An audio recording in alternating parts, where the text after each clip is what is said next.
Let's be real, X-Men 97 is the best show that we have gotten out of Disney Plus Marvel so far, and here's what makes it so good and why Marvel needed it to work.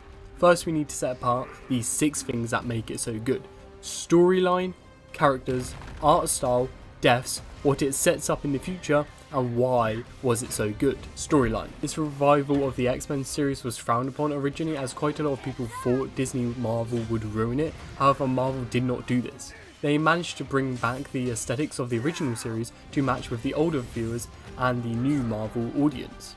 It was a great way to balance out a newer version of the X-Men with the taste and continuation of the original series. Now, to put it straight, not a single episode was weak by itself. All of the episodes had their time to shine and were all getting better with each episode. The first 2 episodes set up what would be happening for this season, but the next 4 had the major plot lines to continue, with the final other ones actually continue that on very well. Throughout this series, we got the Goblin Queen, Magneto's trial, Bastion and Cable, Professor X's return, and a very cool representation of all of the X-Men throughout this series. None of it felt rushed, as all of the episodes with their 30 minutes actually managed to fit in the storylines perfectly, and none of it was too rushed to like some other Disney Plus series have done. The Goblin Queen was quick, but didn't feel unimpactful. All of the episodes taught their own morals and were actually meaningful to the main story that it was aiming to produce. The previous episodes were all still important with each new episode and not just wiped over like some MCU Disney Plus series have actually done.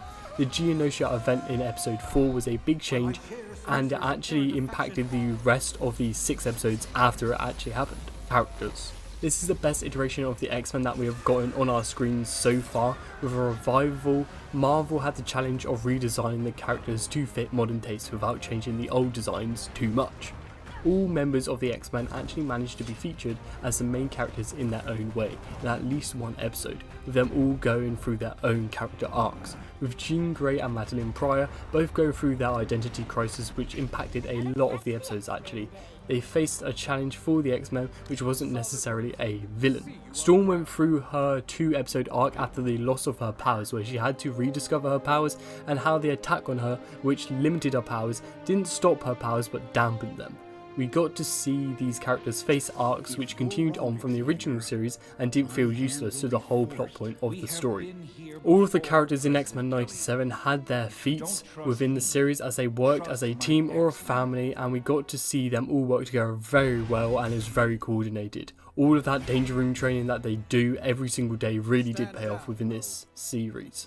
Gambit was my favourite for this series, and then obviously he died in episode 4, but he should be back for season 2 as the Horseman of Death for Apocalypse. Together, all of the characters are really good and provide each their own strength to the series, which helped it make it what it actually is. The art style. With the revival of the X-Men, they wanted to change the animation style to become more modern whilst keeping the same taste of the previous X-Men, and I actually do really like it. I've heard very minimal people that don't like it, but this art style is actually a unique mix of the What If style with the X-Men animated show style. It's actually very fun to watch, especially with the powers of all the Omega level mutants such as Magneto, Jean and Storm. Cyclops even has his moments with this style throughout the whole thing, such as his optic blast landing.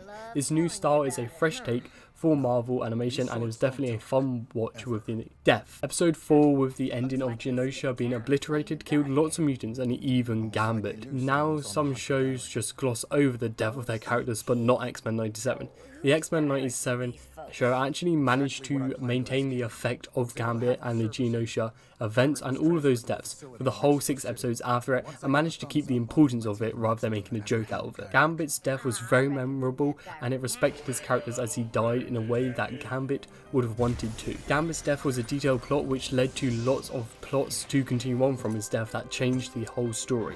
It was very respectful to his character and led it so his death was a lot more sadder, as he was dealing with his love relationship with Rogue, which was never actually ended up being completed. Gambit's death managed to affect Rogue massively throughout the whole series and made her one of the most insanely cool heroes for this series. Her vengeance that she wanted within the 6 episodes was crazy, and it definitely helped keep the importance of Geonosia for the whole story that will most likely continue for the whole revival series. What it sets up next. Now Gambit is coming back within season 2 at some point, as he should return as the Horseman of Death by Apocalypse, as the ending of X-Men 97 resulted in a team being split into 3 separate teams. These 3 teams are present, past and the future.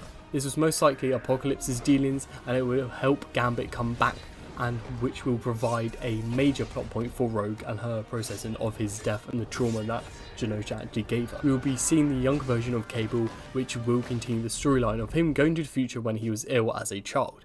As we can see that Bastion and him were split whilst time travelling, Cable ends up in the future where he's helped and raised, and where he gains his robotic arm that we always see him have in every interpretation of him. Whereas Bastion is now in the present, as he is going to try and find all the X-Men to help them. This season, the villain will most likely be Apocalypse, who might even play into multiple seasons, but we do not actually know yet. Why was it so good? With all of these pieces forming together, X-Men 97 was honestly so close to perfect, with a great story, comedy, character development, and everything that is actually needed. If I was to watch any Disney Plus Marvel show again, this would definitely be it. According to leaks, season 2 is already in post-production, so it might release next year or the year after, which is generally so good to see, and season 3 should be happening, but we don't know if further has been greenlit yet. Comment down below what you liked about X-Men 97, or perhaps what you didn't like. Thanks for watching. You are what runs this channel. Make sure to subscribe and turn on the notification bell, and perhaps even like this video.